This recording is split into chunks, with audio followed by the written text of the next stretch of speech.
I will present you my radio show with illustration. My tale is based on dreams and lucky opportunities. One of those I have today, to present in front of extraordinary group of people. I'm very passionate about stories. Mine is reflected who I am and how I do my trade, with a lot of experience, creativity, understanding, and very thorough. Chronicles start in Leningrad. That name you will not find on modern map, as well as the country.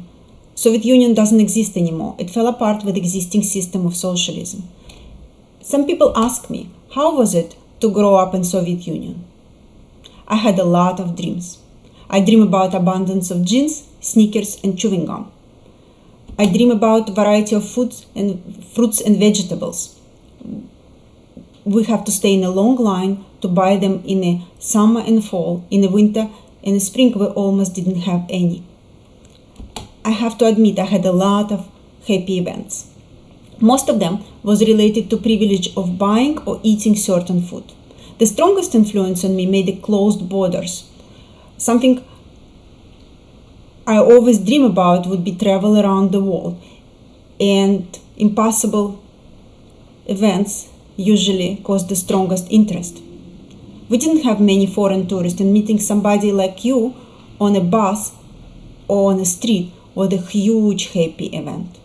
The socialism principle, from each according to capability to each according to the need, that was very interesting life to live every day. I was very fortunate to witness collapse of the Soviet Union, formation of a new capitalism relationship. That time I have to choose my pathway. We have to do it in age 16. I wanted to have my own business and help people. I'm very creative and I like to create things with my hands. I was really challenged to prepare and be accepted into medical school. It was very strict quarters for Jewish people. But upon admission, I really enjoy my process of education. I learned a lot of knowledge about general medicine, what I use now for sleep apnea portion of my practice. I was thinking about my career after the graduation, and imagining myself doing Russian dentistry of that time was not for me. I want to create beautiful, long-lasting projects. Owning business in Russia in 90s also mean something very special. At some point you have to be ready for visitors. Couple of very tall and broad-shouldered guys in a leather jacket would show up in your business offering protection. For the price, of course. And you have to pay it monthly. Otherwise, something could happen to you, your relatives, or your business. At that time, word ironing had a totally new meaning in Russian. Instead of removing wrinkles from your clothing, it means torturing somebody with a hot iron. Almost like being in a movie, Godfather or Once Upon a Time in America, without ability to turn it off. And of course without cannolis. That's not what I wanted to do. So I was fortunate enough to start my new adventure in New York. I was preparing for my part 1 board in Russia, and I passed it better than 97% of Americans, and I was accepted in NYU College of Dentistry. Even though I was already a dentist in Russia, I have to start from ground zero. But it was great. I was able to look at the dentistry from totally different angle. And during my first years in the United States, I explored a lot of new professions, including cleaning service, babysitting, tutoring. It helped me to understand my new country, and I have a ground for my stories now. After the graduation, I was seriously looking for my niche. I had a residency in New York, but Israel, and I took a lot of courses on full mouth rehabilitation and cosmetic dentistry.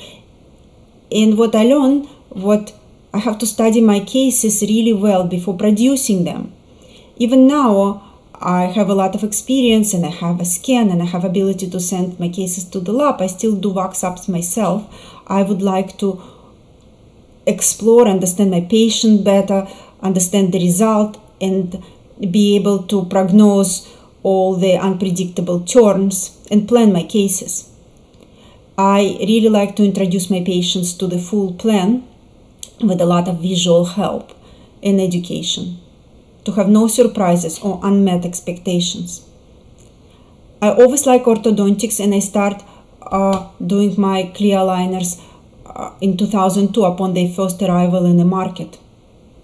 My biggest fear was to have unpredicted emergencies. I really understand the frustration the patient might have if something breaks in the mouth. And for me, when I put so much into each case, I don't want to have unpredicted emergency. And I was looking for deeper reason for orthodontics or restorative failures. And it's all come to bruxism, snoring, and sleep apnea, just like elegant domino effect. And now I'm gonna introduce you to my patient. Her name is Anna. Beautiful girl with a designer bag and Cartier watch.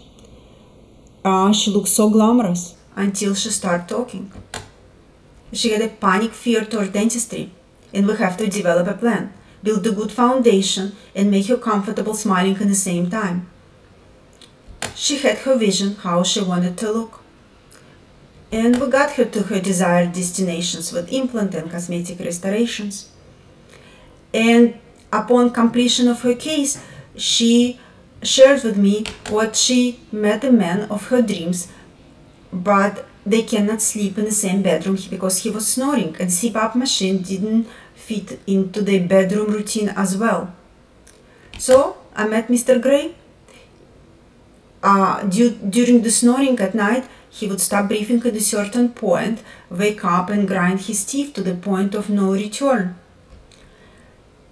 Over the years, I was able to restore his foundation with implants, porcelain crowns, and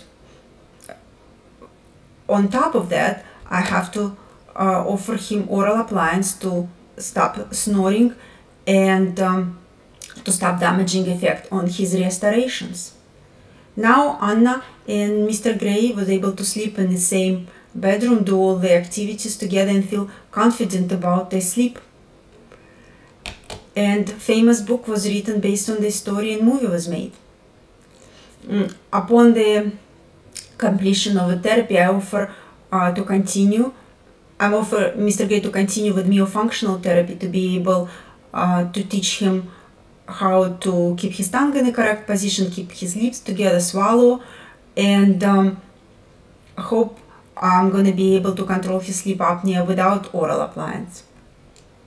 And my dream come true. I practice in a beautiful office supported by the team of 10 people, and 5 of them now working distantly due to the COVID-19 changes, and I hope to keep that in the future. And one other changes what I made during pandemia, now I teach my residents in the Weill Cornell and Mountainside Hospital through Zoom. I practice daily dentistry 1 day a week. I do consultation for sleep apnea, as well as treatment with the clear aligners and myofunctional therapy. I'm a board member for American Academy of Dental Sleep Medicine. We develop guidelines for other dentists how to practice in that new area of medical dental specialty. I'm a board member, and I'm one of the 37 diplomats in New York State. And good referral for me would be a person who is very anxious about dentistry. I can find a way to make them comfortable. Person who is looking to improve his smile with cosmetic dentistry and to have a long-lasting results. And person who is interested in a good night's sleep. And this is my inspirational team behind this presentation: Mike, Matt, and Benjamin. Thank you very much for your attention to my story.